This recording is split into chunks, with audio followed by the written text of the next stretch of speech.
Muchas gracias a la organización. Se ha convertido un verdadero placer venir a Colombia. Tuve el gusto de venir hace unos días a Barranquilla y la verdad que si no hubiera nacido en Costa Rica me hubiera gustado nacer acá. Disfruto mucho la compañía y la verdad que la comida es sabrosísima. Yo trabajo en el Centro de Radiocirugía Robótica en San José, Costa Rica, y la idea es hablar un poco de nuestra experiencia y tratar de convencerlos de que definitivamente la radiocirugía robótica es una alternativa real. Voy a tratar de llevarlos en un viaje a través de una breve definición de lo que es la radiocirugía robótica, algo de lo tradicional que todos los radiooncólogos estamos habituados a hacer, que es irradiar tumores, algo un poquito diferente de lo que normalmente hacemos, hablar de una iniciativa que queremos sobre un grupo de usuarios y finalmente hacerles una invitación. Creo que no es necesario ahondar mucho en esta definición, tiene muchísimas variantes. Básicamente la radiocirugía es prescribir una cantidad de energía muy alta a un punto muy exacto, muy preciso, en muy pocas sesiones, típicamente una. Sin embargo, la tecnología ha venido modificando esa definición. Y ahora, muy sencillo, podemos dar tratamientos fraccionados 2, 3, 4 y se considera hasta 5. Todo esto es gracias a las mejoras en imágenes médicas, avances en la ingeniería, que definitivamente somos el producto de un trabajo en equipo, de muchas disciplinas, tenemos mejor dosimetría, algoritmos de cálculo, y no me quiero dejar de soñar en todo lo que vendrá con la inteligencia artificial y que serán herramientas súper poderosas para hacer nuestro trabajo cada vez mejor. Además venimos entendiendo un poquito mejor lo que biológicamente significa aplicar radiaciones en tejidos neoplásicos, pero además en los tejidos no neoplásicos. Costa Rica es un país pequeño, tenemos una extensión de 52.000 metros cuadrados, somos 5 millones de habitantes. En nuestro país tenemos 8 aceleradores con gantry, uno de ellos es privado.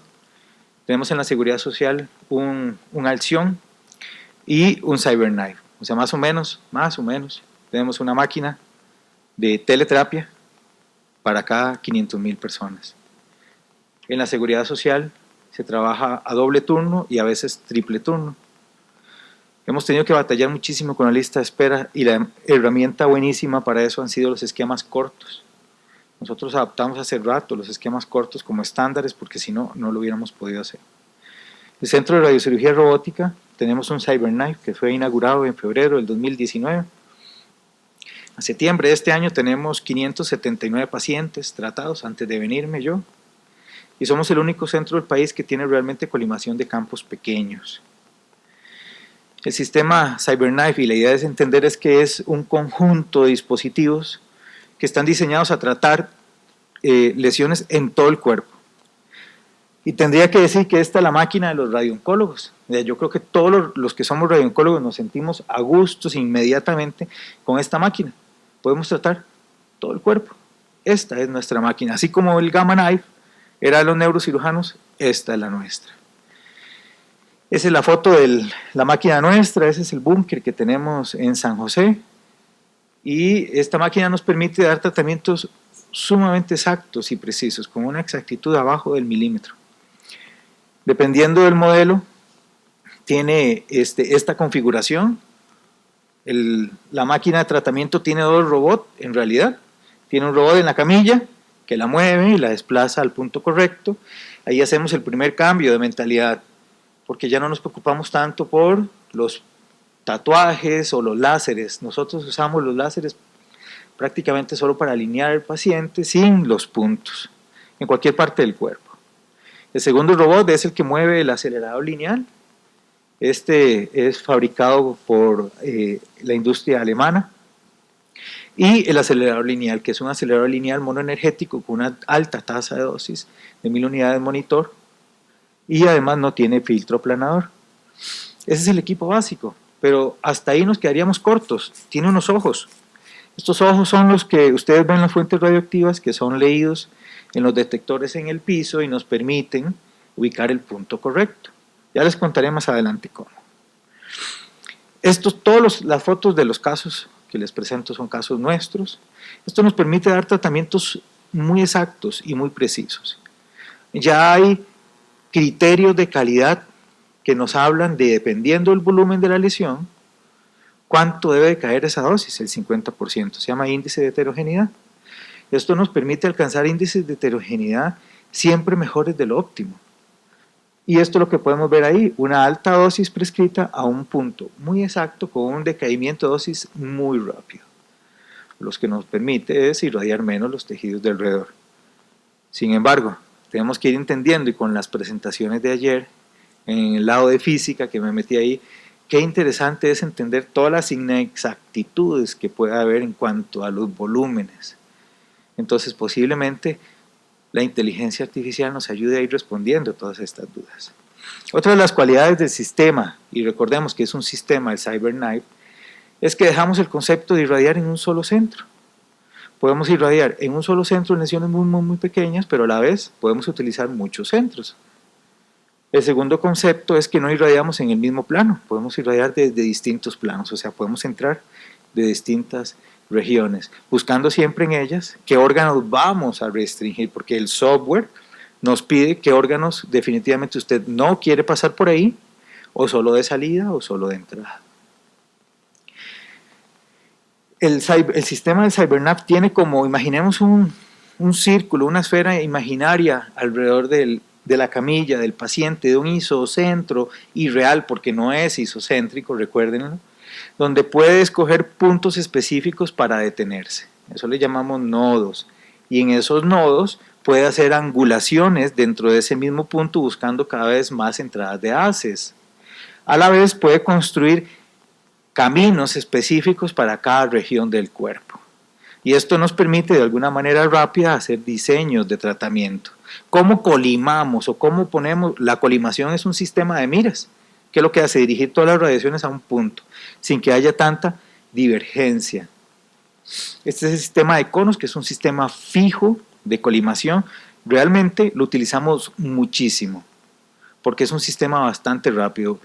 Rara vez, ahora con nuestra práctica de más de 500 pacientes, empezamos a utilizar el otro sistema de colimación, que es el iris, y se llama el iris precisamente por eso, porque va ajustando su diámetro en puntos predefinidos para colimar la radiación, igual que un iris.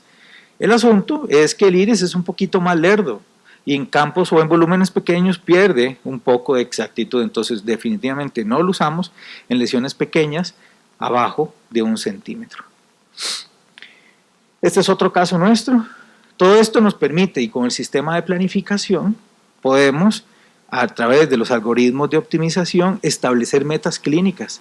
O sea, nosotros le decimos al software qué dosis quiero entregar y con qué rangos de divergencia la dosis tienen que distribuirse. Además, establecemos metas clínicas en todos los órganos de restricción, con las dosis de restricción que ya conocemos, que las últimas y las que nosotros empleamos fueron las publicadas recientemente por el doctor Timmerman, que están buenísimas, porque ya nos cambia las restricciones 1, 2, 3, 4, 5, bueno, y más. Nosotros no usamos las demás, pero nos permite entonces ajustarnos a lo que cada paciente necesita.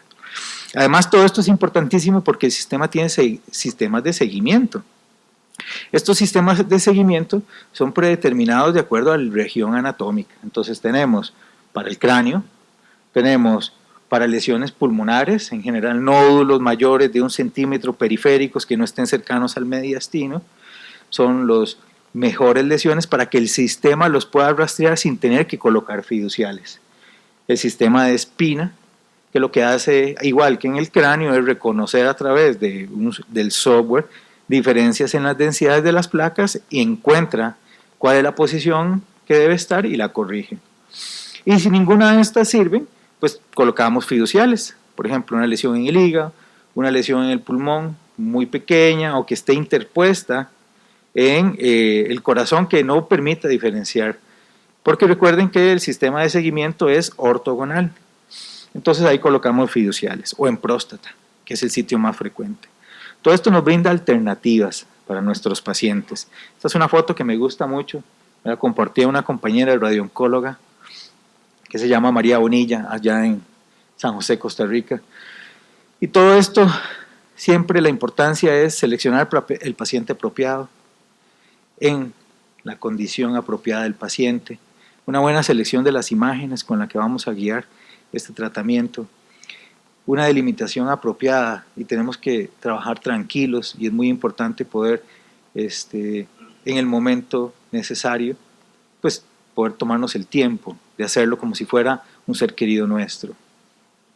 Siempre es retador conocer la anatomía. Yo me dedico principalmente a tratar tumores de cerebro, y creemos que un elemento esencial es irse dividiendo a regiones cada vez más pequeñas y haciéndose más especialista y cada vez menos, en beneficio de nuestros pacientes. Yo no creo en el todólogo que es capaz de hacer todo de la mejor manera.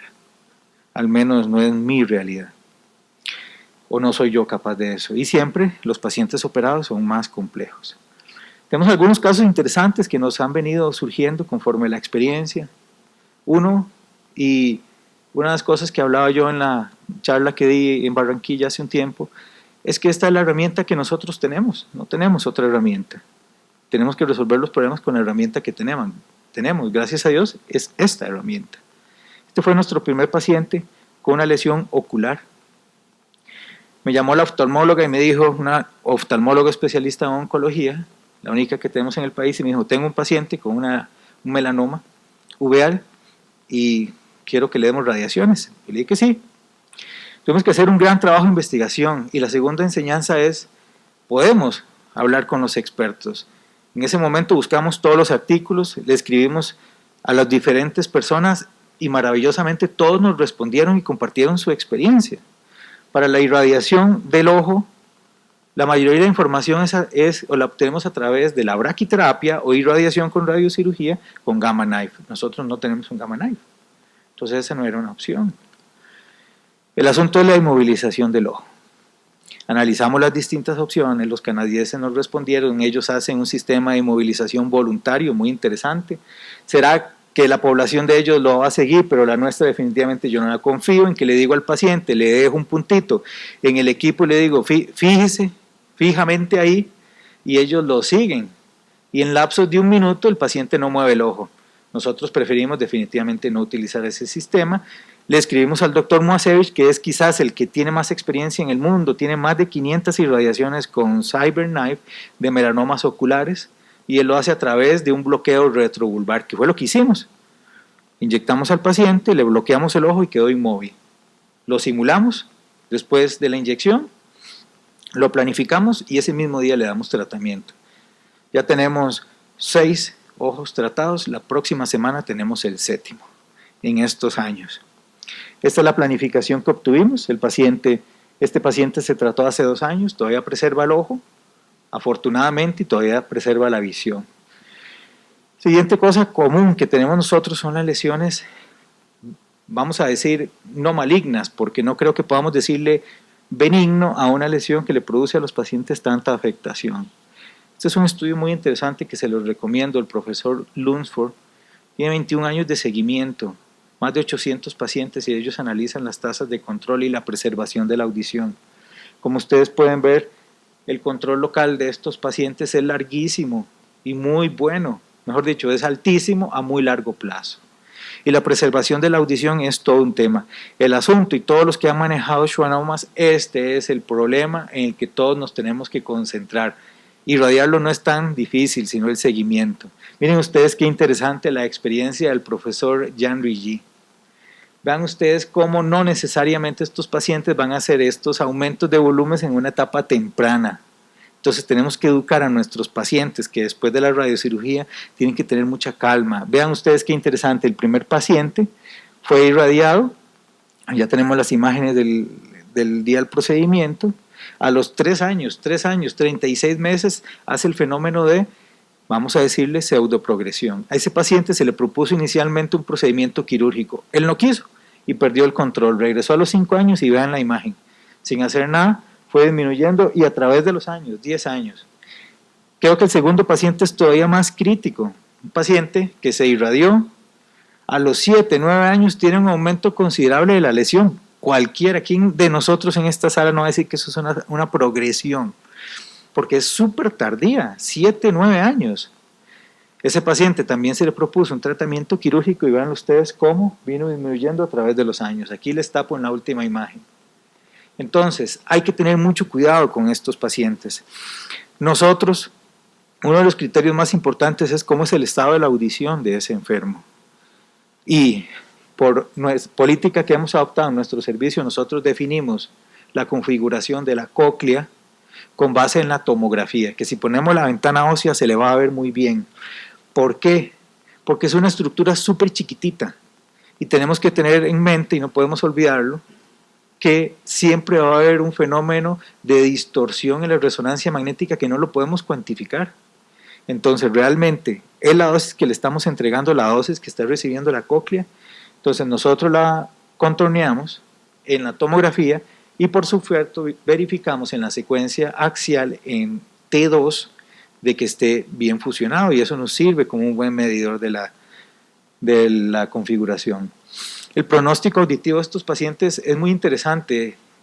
Hace poquitos días irradié una paciente con una lesión de 1 centímetro que ya había perdido la audición y tenía una paciente esa misma semana de 3 centímetros, un CUS-3, que el CUS es la clasificación de los tumores que van comprimiendo el tallo, y ella todavía tenía una audición.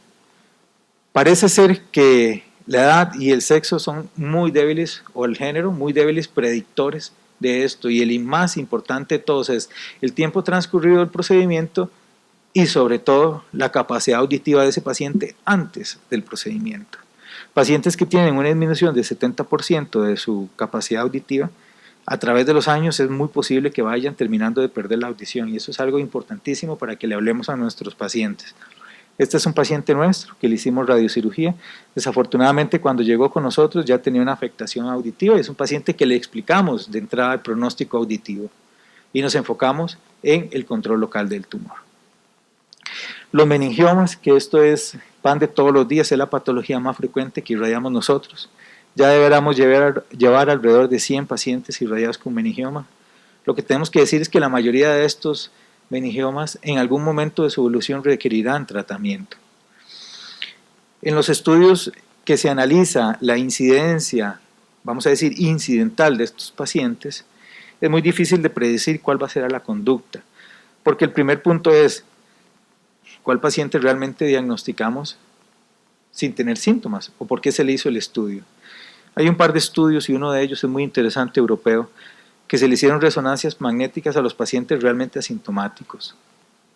Este tipo de patologías se presentan realmente poco, alrededor de un 5% de los pacientes van a desarrollar en algún momento de su evolución esto. En los casos que decidimos tratamiento, por supuesto que la radiocirugía, y tenemos una lesión del seno cavernoso derecho, pequeñita, miren qué linda, y a mí me encanta ver estas configuraciones en planos coronales, cómo podemos restringir la dosis a la vía óptica o al aparato óptico. Opa. Ahí está, cómo lo reducimos de una manera en que cumpla los criterios de restricción. No todos son tan chiquititos como esos, pero también tenemos que ver a la radiocirugía como un aliado y no como un competidor de los procedimientos quirúrgicos.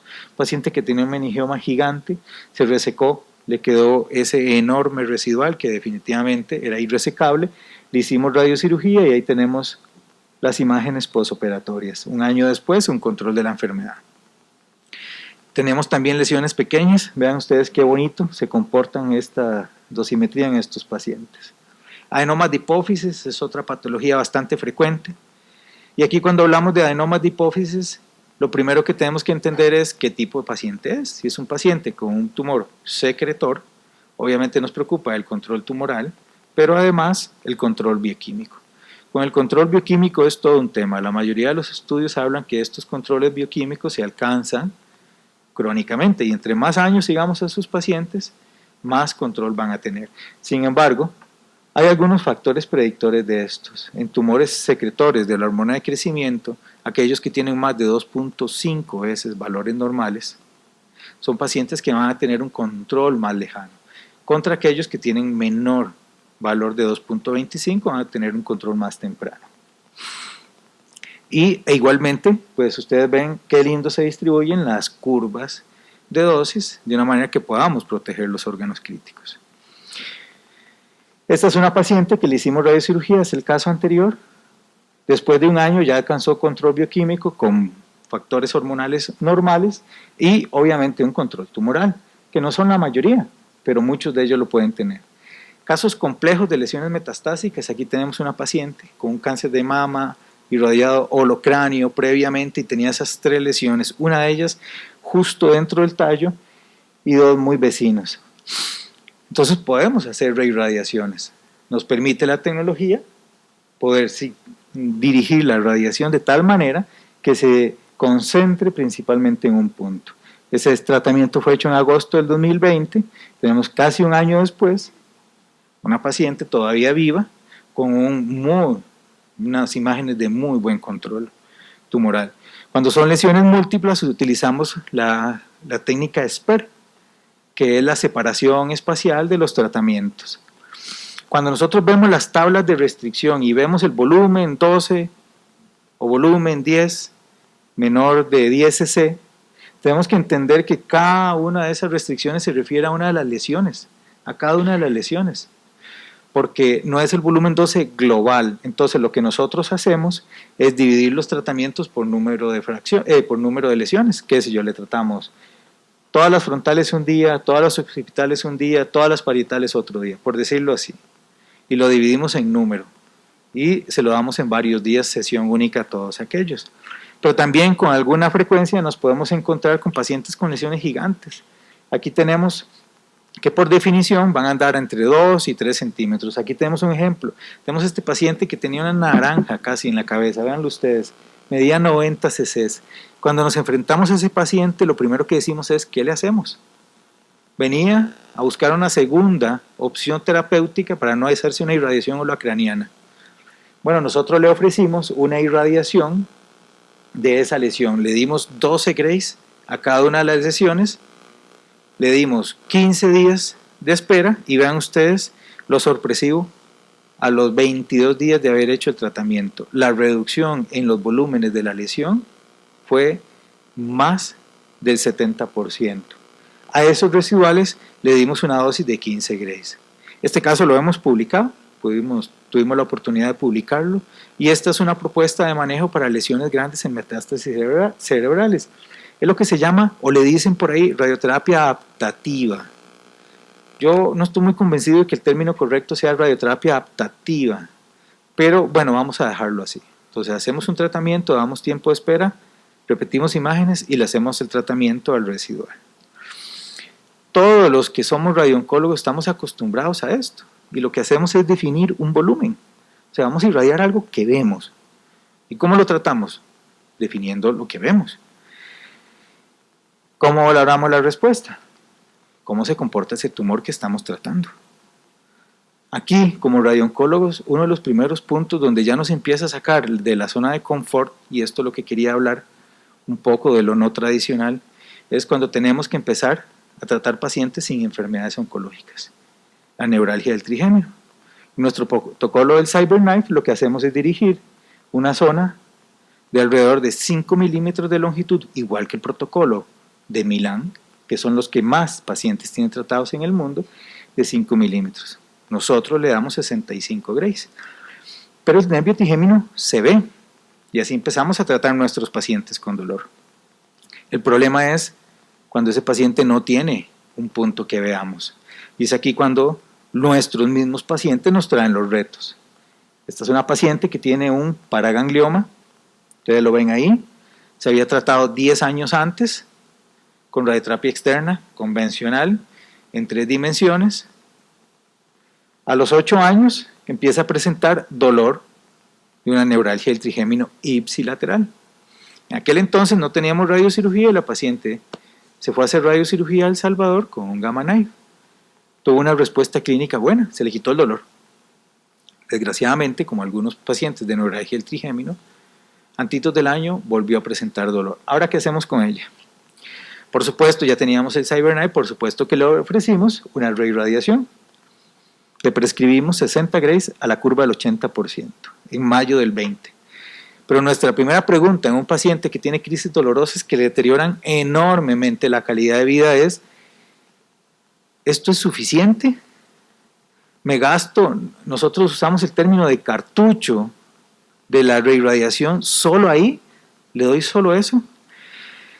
Y es aquí cuando tenemos que empezar a cambiar de chip nosotros como radiooncólogos, y no está fácil. A mí me ha costado mucho adaptarme a estas ideas.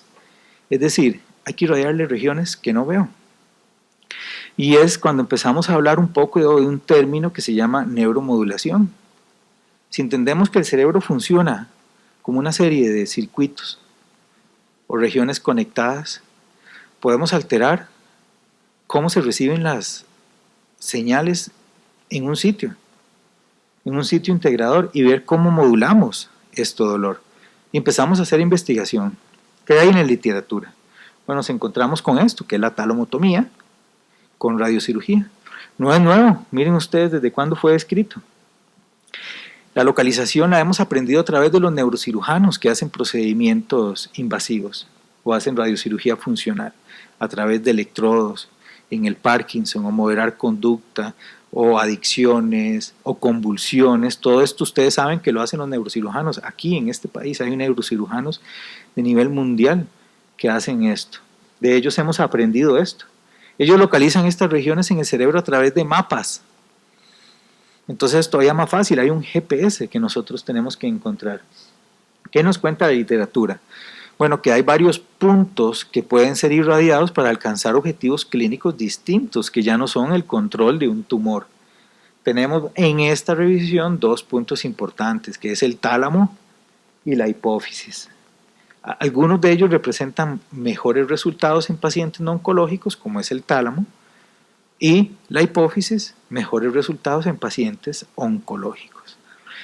¿Cuál es la idea de esto? Bueno, básicamente es alterar la integración de unas señales que vienen al centro de control del dolor, que es el tálamo.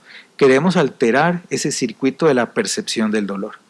Entonces a nuestra paciente le propusimos esto: reirradiación de la neuralgia del trigémino, obviamente ipsilateral, y la irradiación de las regiones mediales del tálamo contralateral.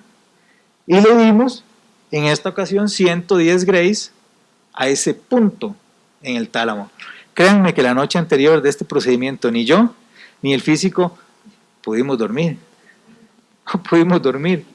Yo dije, santo Dios, la vamos a matar a esa mujer, o la voy a dejar no sé cómo.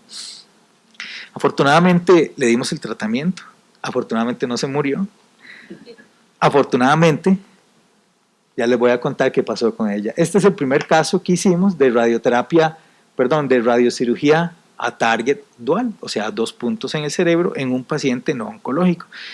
Hemos tenido la oportunidad de seguir a esta paciente. Ahí tenemos el estudio a su izquierda, 9 meses posterior a la radiocirugía. Ahí vemos una hiperintensidad en la secuencia T2 y cómo hay un aumento de contraste en la secuencia T1. Ahí se ve el pequeño circulito. Fusionamos esa imagen con la distribución de nuestra dosis y justo en el puro centro, y eso nos dio más tranquilidad y valor de decir que lo que estábamos haciendo y que nuestro equipo efectivamente estaba haciendo lo que le pedíamos. Y aquí lo tenemos 19 meses después. No le pasó nada a la señora, excepto que le ayudamos a controlar el dolor. Y son pacientes que tenemos que tener claro que no tienen más alternativas terapéuticas, no hay nada más para ellos. La segunda cosa es que no son pacientes usualmente que les vamos a quitar el dolor 100%.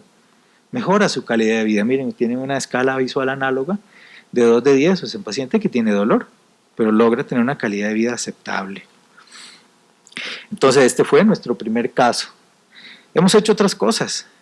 También en la literatura, porque esto es muy importante enterarse de lo que pasa, vean ustedes qué es lo que se describe efectos adversos.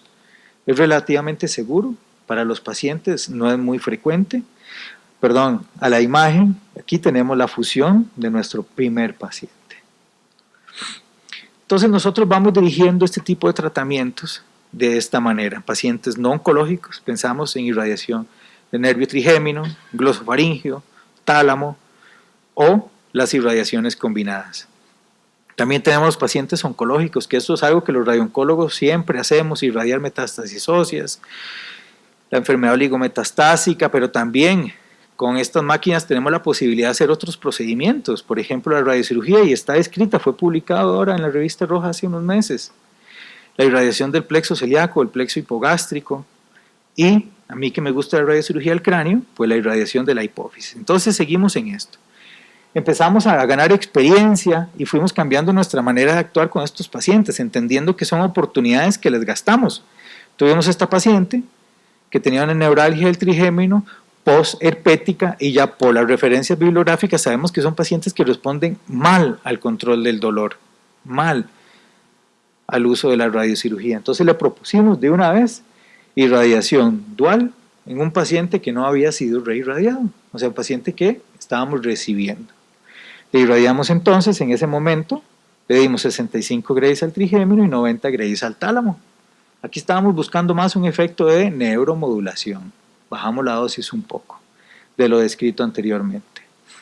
Una paciente que también afortunadamente obtuvimos un alivio del dolor bueno.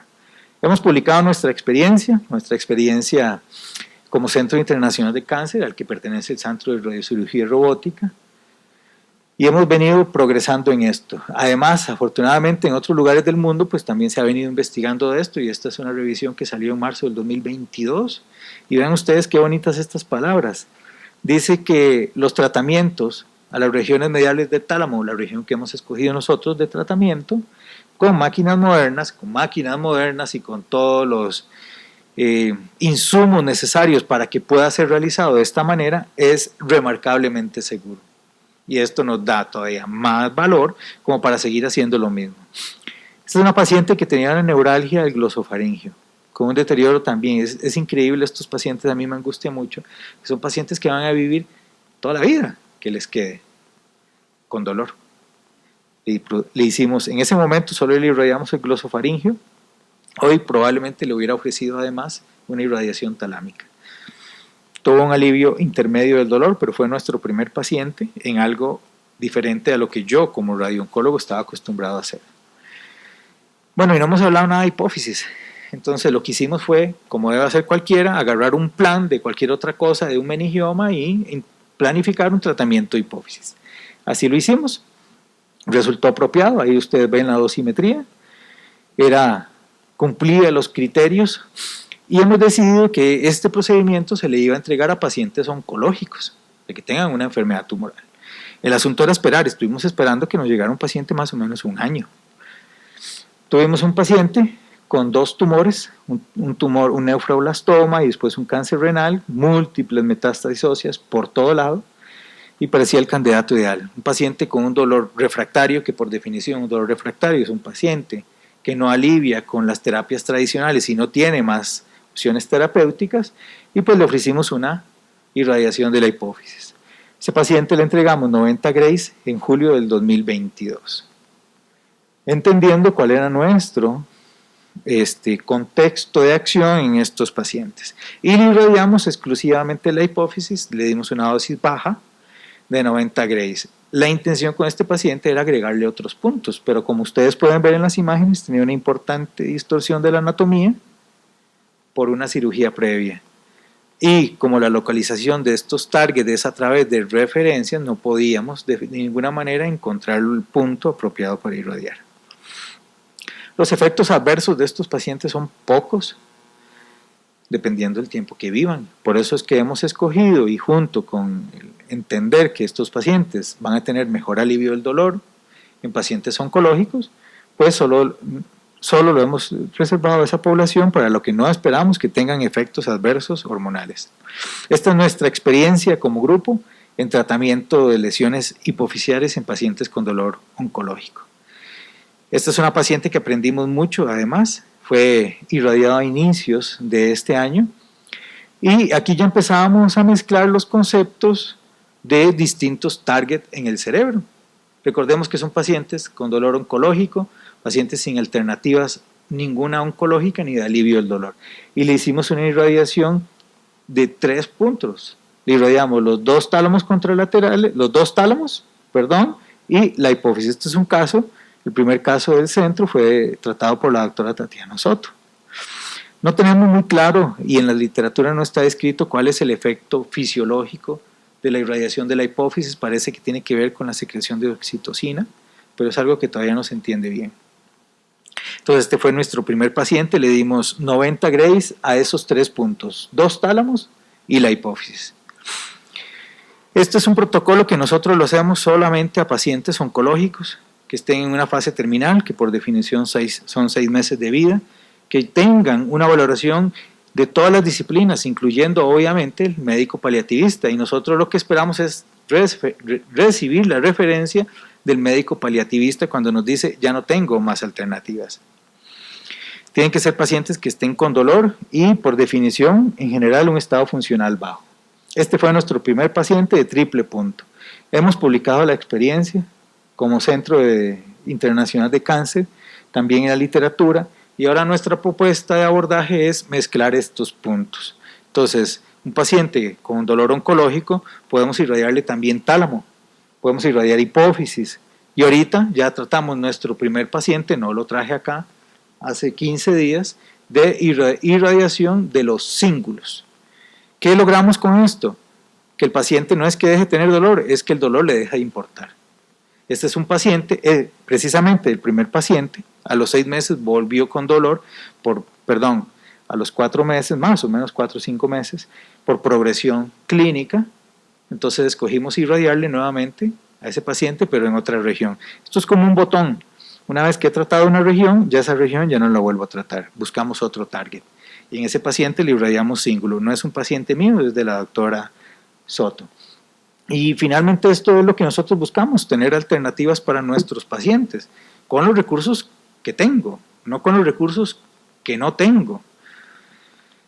Por último, quedan 2 puntos, que es algo que les quiero hablar y que hemos conversado en varias veces, es poder hacer redes de usuarios o grupos de usuarios para aprender de la experiencia. Si vemos en Latinoamérica somos alrededor de 660 millones de personas. En Latinoamérica solo hay 11 equipos de CyberKnife. Quiere decir que aproximadamente un CyberKnife para cada 61 millones de personas. Entonces definitivamente tenemos un gran reto y una gran oportunidad, porque eso quiere decir que podríamos tratar con nuestros equipos muchísimos pacientes y agarrar experiencia mundial rápidamente. Con esa cantidad de potencial de tratar pacientes seríamos los líderes mundiales en irradiación, que lo que tenemos que hacer es unirnos y poder compartir experiencias, que creo que eso va en proceso y el lugar donde hemos tenido mejor acogida es pues aquí en Colombia. Por eso es que proponemos este grupo de usuarios de CyberKnife con los beneficios obvios de trabajar juntos, unificar criterios, realizar protocolos, publicaciones, es algo que hemos venido desarrollando experiencia. Todos hablamos de publicar e investigar, pero eso es realmente complejo y se requiere tiempo. Entonces creo que podemos hacerlo. Me gusta esta frase, ¿qué sería la vida si no tuviéramos el valor de intentar cosas nuevas? Y lo que tenemos que hacer es, lo que tenemos, hacerlo mejor y hacerlo diferente. Esta es la foto que traía para hace un mes, 640 pacientes. Esta es la de esta semana, hemos tratado 39 pacientes en un mes. Ha sido un mes muy complejo de tratamiento. Nos sentimos muy orgullosos de lo que hemos podido crecer en San José, pero imagínense si fuéramos todos nosotros tratando en CyberKnife. No puedo dejar de agradecerle pues a mis compañeros en el Centro de Robótica. Esto no es trabajo mío, solamente es trabajo nuestro y del Centro Internacional de Cáncer, y pues a los pacientes y sus familiares que se han prestado y han confiado en nosotros, pero además a nuestras familias que nos soportan y que nos apoyan cuando no estamos. Así que ahí les dejo mi contacto. Y lo último que les había dicho, la invitación. Somos sede ahora en San José en diciembre del curso de la IRS, que es una organización de radiocirugía buenísima, a mí me encantan y tenemos la suerte de que seremos anfitriones de ustedes que esperamos ver allá. Así que, bueno, bienvenidos a nuestro país. Muchas gracias.